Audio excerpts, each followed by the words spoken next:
Salut, c'est Anne Orteris. Aujourd'hui, on va parler de savoir dire non et de comment apprendre à poser ses limites. Alors, on va partir d'un cas concret qu'on m'a partagé lors d'un call il y a quelques jours. Et il s'agit d'une personne qui me disait, ben voilà, moi là, actuellement, je suis dans un festival et on est à 40 000 sur site. Et lors d'une soirée où elle était avec un groupe d'amis, il y a un gars qu'elle ne connaissait pas qui est venu près d'elle et qui a commencé à se montrer vraiment très insistant avec des gestes obscènes à l'appui, bref, un gros lourd. Et ce qui s'est passé, c'est qu'elle a eu vraiment du mal à se faire comprendre et à poser ses limites. Elle me disait, ben voilà, moi c'est vraiment hyper compliqué ce genre de situation pour moi parce que il y a plusieurs difficultés que je remarque. La première, c'est que je ne sais pas dire non, donc ces trois mots, enfin ces trois lettres ne sortent pas, ce simple mot ne sort pas de ma bouche, impossible à prononcer. La deuxième chose, c'est que mon verbal, mon non-verbal ne correspond pas du tout à ce que je vis à l'intérieur. Donc à l'intérieur, c'était quelque chose de l'ordre de barre-toi, dégage, fous-moi la paix. Et à l'extérieur, c'était un sourire très mal à l'aise et comment dire, un non-verbal qui était plutôt de l'étonnement. Et donc ça donnait quelque chose comme ça, en mode « qu'est-ce que tu fais ?» Et donc c'était vraiment pas clair, donc ça c'est ce qu'elle me partageait. Et la troisième chose, c'est que comme les mots ne sortaient pas, il y avait juste des petits signes, mais qui ne traduisaient pas qu'en fait le gars avait déjà dépassé mais largement des limites. Donc elle a juste réussi à faire un petit nom avec un... ok, voilà... d'accord, et donc en fait rien n'allait et elle me dit mais c'est vraiment une catastrophe parce que c'est pas la première fois que ça arrive. Donc si toi tu te reconnais dans ce genre de situation où tu te dis oh là là, voilà, entre ce qui se passe à l'intérieur, ce que je fais à l'extérieur et ce qui se vit, il y a un écart complet, et ben peut-être que les tips que je vais te partager ici, les clés que je vais te partager ici vont peut-être t'aider à pouvoir dire non plus facilement, à pouvoir commencer à mettre tes limites plus facilement. Alors, il est possible, et ça c'est quelque chose que tu peux aller voir dans ton historique à toi, que dire non c'est compliqué pour plusieurs raisons. Ça peut être parce que y a beaucoup de peurs qui sont derrière, des peurs liées au passé, c'est-à-dire que tu as peur de perdre la personne, tu as peur que la relation s'abîme, tu as peur parfois de la répression ou des représailles. Ça peut être aussi parce que dans le passé, tu as appris, que ce soit au niveau éducatif, au niveau de l'environnement dans lequel tu étais, à simplement te taire, à ne pas dire non, à te soumettre à ce qui t'était imposé et à pouvoir juste ne pas du tout manifester ni ta spontanéité, ni des limites simplement, quelles qu'elles soient. Donc si tu as un passif comme ça, un historique comme ça, tu vas voir que dire non c'est un peu plus compliqué parce que c'est quelque chose que tu as désappris tout simplement. Et donc j'ai envie de te dire, la bonne nouvelle par rapport à ça, c'est que tu peux faire l'apprentissage inverse. Ça va te demander de faire face à tes peurs, ça va te demander de dépasser toute une série de conditionnements qui ont fondé ton fonctionnement, tes comportements jusqu'ici, mais c'est tout à fait jouable.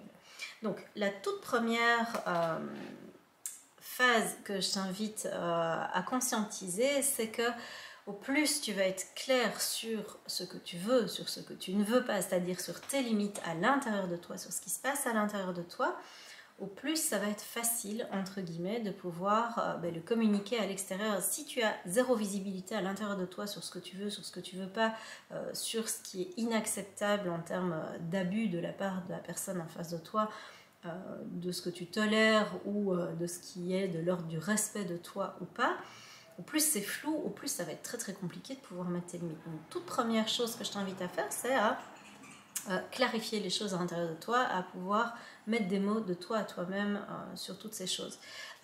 Tu peux te demander, par exemple, en plus de qu'est-ce que je veux, qu'est-ce que je ne veux pas, donc où sont mes limites, ça peut être quelles sont les différentes étapes. Quand je manifeste quelque chose que je ne veux pas à quelqu'un, quelle est la première étape? Comment je vais clairement pouvoir me faire comprendre? C'est-à-dire que là, tu vas devoir être limpide dans ce que tu manifestes à l'autre pour que l'autre ait le bon message. Si, je ne sais pas moi, on t'insulte, c'est pas acceptable. Et donc en fait, si quelqu'un t'insulte par exemple, je te prends un exemple comme ça un peu à la 6K2, mais qu'est-ce que tu vas faire? Quelle est la première étape? Comment tu vas manifester à cette personne que tu n'es pas du tout ok avec ce genre de comportement? Et ensuite fonctionne étape par étape, c'est-à-dire si tu repères la première étape, ok, la personne elle s'arrête pas là, elle continue, qu'est-ce que tu fais ensuite? Quelle est la deuxième étape? Si tu n'y arrives pas seul, comment tu vas chercher de l'aide? Parce que ça aussi, ça peut être quelque chose, tu n'es pas obligé de rester seul pour gérer les choses. Donc si, comme cette personne, tu es face à un groupe, et c'est ce qu'elle a finalement fait, elle s'est dirigée vers d'autres personnes du groupe pour simplement switcher de place, parce qu'elle a essayé de quitter la situation plusieurs fois, mais la personne la suivait, là elle a switché de place avec une autre personne, et là ça s'est arrêté. Donc elle s'est sentie plus protégée. Et donc ici, est-ce que une des étapes serait de demander de l'aide? Comment est-ce que tu le fais? Sous quelle forme, etc. Donc, vraiment identifier tes limites, quelles sont les étapes par lesquelles tu vas devoir passer pour pouvoir manifester tes limites aux autres, et comment ça va se passer dans le cas où la personne ne respecte pas tes limites et ce que tu lui demandes. Alors, la deuxième chose que je t'invite à pratiquer, c'est à pouvoir mettre ton non-verbal, donc tous tes comportements physiques, tous tes comportements gestuels, y compris les mimiques du visage, comment est-ce que tu vas pouvoir mettre ça en accord avec ce qui se passe à l'intérieur de toi? C'est-à-dire si à l'intérieur tu ressens de l'agacement, si tu ressens de la colère, comment est-ce que tu vas pouvoir le montrer de manière non-verbale à l'autre? Donc si tu ressens de la colère, le sourire n'est peut-être pas ce qu'il y a de plus adéquat à ce moment-là. Donc ce que tu peux faire, c'est peut-être t'entraîner juste de toi à toi-même, de nouveau, à pouvoir identifier à quoi tu ressembles à ce moment-là. Donc elle me disait clairement, je souris, et je me rends compte que c'est pas du tout adéquat, et ça, je vais essayer de faire attention. Donc on a travaillé là-dessus. Et donc l'idée, c'est, si tu repères des comportements comme ça, demande-toi de quoi il s'agit, pourquoi est-ce qu'ils apparaissent, pourquoi est-ce que tu as un sourire. Ici, c'était vraiment quelque chose de l'ordre d'un masque qui cachait un immense malaise et juste une envie de partir en courant, mais ça reste un masque quand même. Et comment est-ce que tu vas pouvoir faire pour être raccord? À quoi devrait ressembler ta tête, quelque part, et tes comportements, dans le cas où tu veux vraiment être raccord avec ce qui se passe à l'intérieur de toi? Entraîne-toi devant un miroir si nécessaire, si tu as besoin, si tu te dis que ça peut être une bonne idée, mais donc ça peut être une première étape. La deuxième chose, c'est, je t'invite à mettre des mots, clairement, à communiquer verbalement sur ce qui se passe à l'intérieur de toi. Donc, tout premier exercice, c'est pouvoir dire non. Juste ces 3 lettres. Non. C'est juste ça. Accompagné d'un comportement ou accompagné d'une gestuelle particulière. Si tu as envie, mais c'est important de pouvoir juste dire non ou bien stop. Ça, c'est vraiment la base de la base. Et là, de nouveau, tu peux t'entraîner. Donc un non, c'est pas, comme je dis souvent, c'est pas un demi-oui, c'est pas un quart de peut-être, c'est non en fait, c'est non négociable. Entraîne-toi à pouvoir dire des noms, et des noms qui sont pas négociables. Donc si tu as un non à l'intérieur, c'est pas un ah bon à l'extérieur, ou si, je sais pas, mon traite de connard, c'est pas d'accord, ok, non, c'est pas d'accord en fait. Donc vraiment, sois raccord au maximum. Si tu n'y arrives pas, essaye d'observer comment se comportent des personnes qui ont l'air, en tout cas, d'avoir facile à mettre des limites. Moi, c'est quelque chose que j'ai beaucoup travaillé dans le passé, parce que j'avais vraiment énormément de difficultés à pouvoir mettre des limites aux autres. Et donc, en fait, qu'est-ce que j'ai fait? J'ai été observer des personnes qui avaient l'air d'avoir facile à mettre des limites. Donc, je me suis inspirée d'elles quelque part, j'ai été chercher un exemple à l'extérieur, et j'ai regardé comment ces personnes fonctionnaient, à quoi ressemblait leur non-verbal, comment est-ce qu'elles se positionnaient, comment est-ce qu'elles communiquaient, etc. Et ensuite, je l'ai fait à ma sauce, j'ai adapté. Donc n'hésite pas à aussi t'inspirer des personnes qui ont l'air d'avoir de l'expertise là-dedans.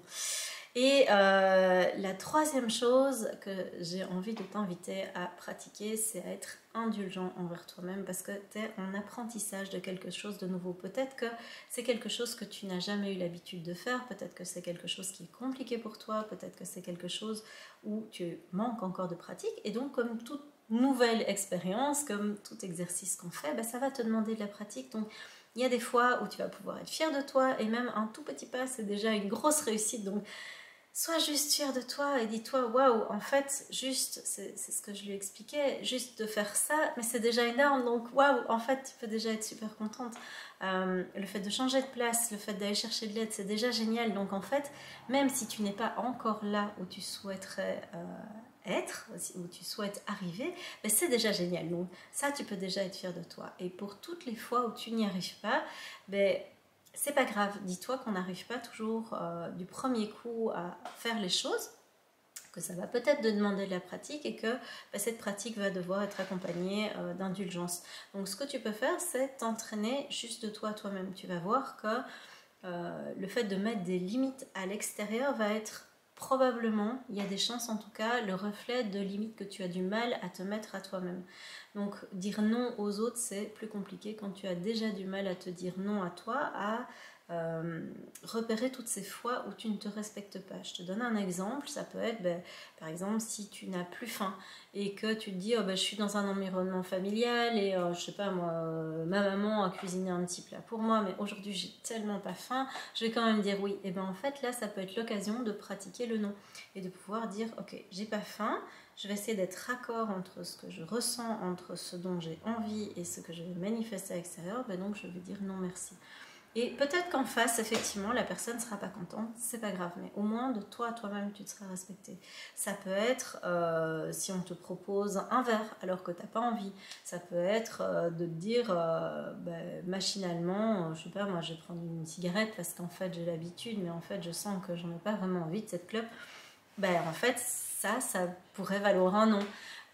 Et donc, avance par petits pas comme ça, parce qu'à chaque fois que tu vas conscientiser qu'en fait il y a un non à l'intérieur mais qu'à l'extérieur il ne se manifeste pas, dis-toi que simplement c'est une occasion d'exercice. T'y arrives, tant mieux, t'y arrives pas, c'est pas grave, tu prendras le prochain exercice qui vient et il n'y a pas mort d'homme, t'as toute la vie pour t'entraîner, il n'y a aucun souci avec ça. Alors, ce que tu peux retenir aussi qui va peut-être t'aider, c'est que quand tu dis non, c'est pour te dire oui à toi. C'est pas pour dire non à l'autre exprès pour le frustrer ou pour être désagréable. Un non envers quelqu'un, c'est vraiment une invitation à la bienveillance envers toi-même. À chaque fois que oh mon dieu, je bug. À chaque fois que tu vas dire non, tu vas te dire oui à toi. Donc ça, c'est quelque chose qui peut peut-être t'aider. Ça va peut-être t'aider à déculpabiliser. C'est que tu n'es pas là pour faire plaisir aux autres, tu n'es pas là pour satisfaire les autres, tu n'es pas là pour être au service des autres ou pour les sauver. Tu es là pour être le plus en accord avec toi-même. Et au plus tu vas être en accord avec toi-même, au plus le non que tu vas dire aux autres va être présent, au plus tes oui vont être des vrais oui. C'est-à-dire que tu vas pas faire les choses par défaut, tu vas pas faire les choses parce que tu te sens obligé ou par culpabilité ou par pitié. C'est quand même moyennement cool de faire les choses pour les autres par pitié ou par culpabilité. Enfin, si on fait les choses envers toi, tu as quand même envie que les personnes en face de toi soient sincères. Donc ça, tu peux te dire aussi que c'est un cadeau que tu leur fais, qu'un non, en fait, c'est un non parce que derrière, les oui seront des vrais oui.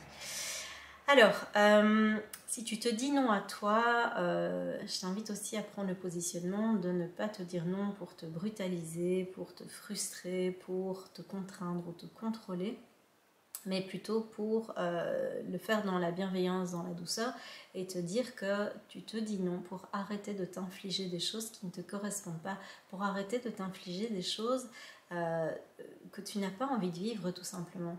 Et si à un moment tu te dis voilà, je vais quand même faire quelque chose qui va me rendre mal, je vais te mettre une vidéo ici qui va te permettre de travailler sur tes besoins, j'en ai déjà parlé il y a quelques semaines.